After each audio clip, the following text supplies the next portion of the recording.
हर हर महादेव, देवों के देव महादेव के चरण में प्रणाम करता हूँ। दुर्गा माँ के चरण में प्रणाम करता हूँ। सरस्वती माँ के चरण में प्रणाम करता हूँ। गणेश भगवान के चरण में प्रणाम करता हूँ। गुरु भाई गुरु बहनों के चरणों में प्रणाम करता हूँ। अपने माता पिता के चरणों में प्रणाम करता हूँ। गुरु भाई गुरु बहन, कहानी को ध्यान से सुनिएगा, कहानी को अंत तक सुनिएगा।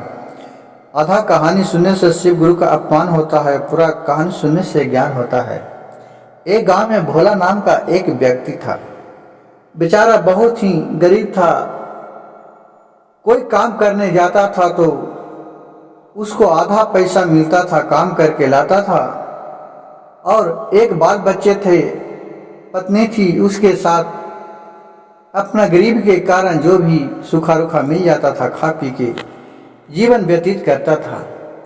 उसी तरह पति और पत्नी कमा के धीरे धीरे एक रिश्ता लिया। सबको देखिए, किस्मत के मारा गुरु भाई गुरु बहन, कब समय किसका बदल जाता है उसका कोई भी नहीं कहा जाता है। और गुरु भाई गुरु बहन, दूसरा को गरीबी को देखकर हंसना नहीं चाहिए। शिव गुरु कब किसका अच्छा समय ला देते हैं जिसका कोई नहीं जानता है। इसी तरह इस कहानी में एक अद्भुत घटना घटने वाली है। एक रोहन नाम के जो व्यक्ति था, वो अपने पिता, अपने पत्नी और वो कमा के एक रिक्शा लिया। रिक्शा बाजार में ले जाकर चलाता था। उसको जब कभी 2-4-10 रुपया का भाड़ा मिल जाता था और जल्दी कोई सवारी ही नहीं चढ़ता था। इसे देखकर उस रिक्शा वाले अगल बगल के लोग बहुत हंसते थे, गांव घर के लोग बहुत हंसते थे। लेकिन बेचारा करे क्या करे, कोई तो काम करने जाए, उसी तरह का कोई भी काम में वो सफल नहीं हो रहा था। लेकिन जब गांव घर में दिन प्रतिदिन आजकल शिव चर्चा का गाना धुन सुनता था, वो भी मन ही मन कहता, हे भोलेनाथ, हे प्रभु, हमें कब अच्छा दिन दिखाइएगा प्रभु। क्या हमें गलती है, जो भी हमने अगर गलती किया होगा क्षमा कर दीजिएगा। और उसी तरह जब शाम में आते थे तो उसको गांव घर के टोला मोहल्ला के लोग भी बहुत हंसते थे, कहते थे कि भोला नहीं है तो तुम हमारे घर में झाड़ू पोछा के काम कर लो, मैं तुम्हें 5 रुपया दे दूंगा। सबके मुंह मार कर वो चुपचाप रहते थे। और अपने फिर सुबह में ठेला निकालता था, रिक्शा ले जाके अपना बाजार में लगा देता था। एक दिन के कहानी है कि इसको सुबह से शाम हो गया, ठेला खड़ा कर ले रिक्शा, लेकिन एक भी सवारी नहीं आया।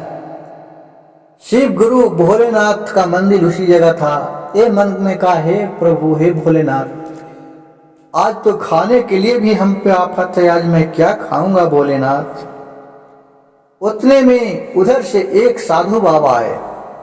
बोले, बाबा बच्चा, तुम हमको यहाँ से 5 किलोमीटर आगे एक शिव मंदिर है, वहां ले जाकर छोड़ दे, वो हमको दर्शन करने जाना है।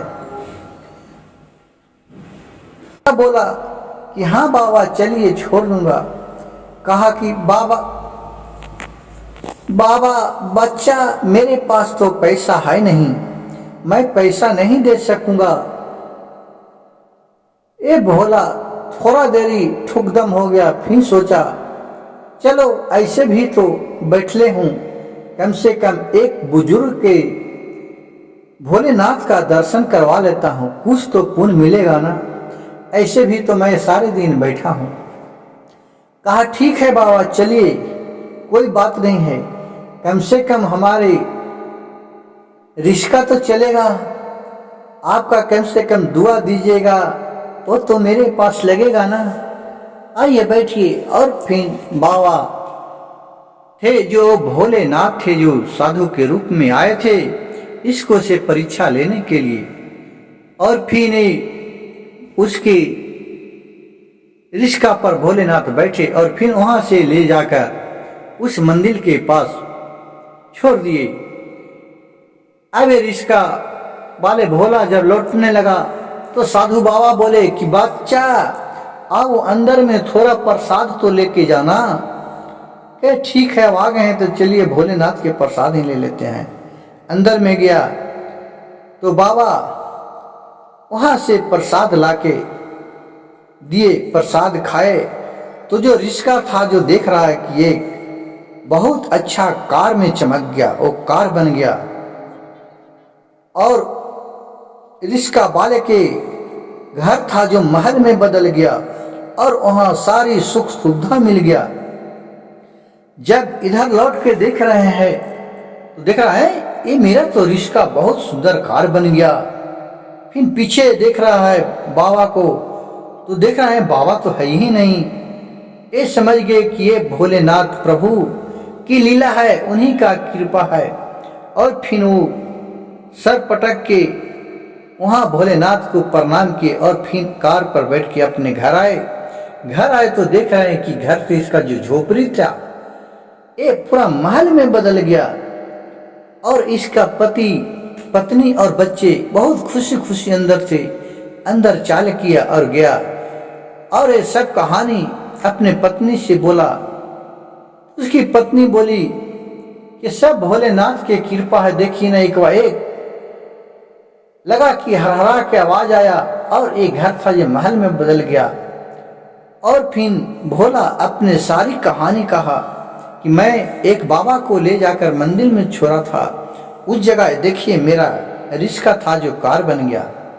ये सब देख के कहा कि ये सब भोलेनाथ के ही अद्भुत का था है।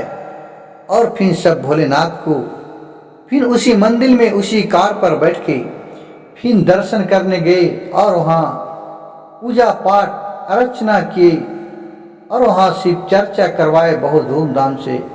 और फिर सब खुशी खुशी रहने लगे। गुरु भाई गुरु बहन, समय कब किस रूप में बदल जाता है जिसका कोई नहीं जानता है। आजकल बहुत सुने होंगे कि लोग जब जाते हैं घर से निकलते हैं तो किसी का कोई लॉटरी लग गया, किसी को 10-20 हजार रुपया मिल गया। ये सब ऊपर वाला के ही देन रहता है। गुरु भाई गुरु बहन, मेरे वीडियो अगर अच्छा लगे तो कृपया मेरे चैनल को सब्सक्राइब कीजिएगा, लाइक कीजिएगा और शेयर कीजिएगा। हर हर महादेव, घर घर महादेव।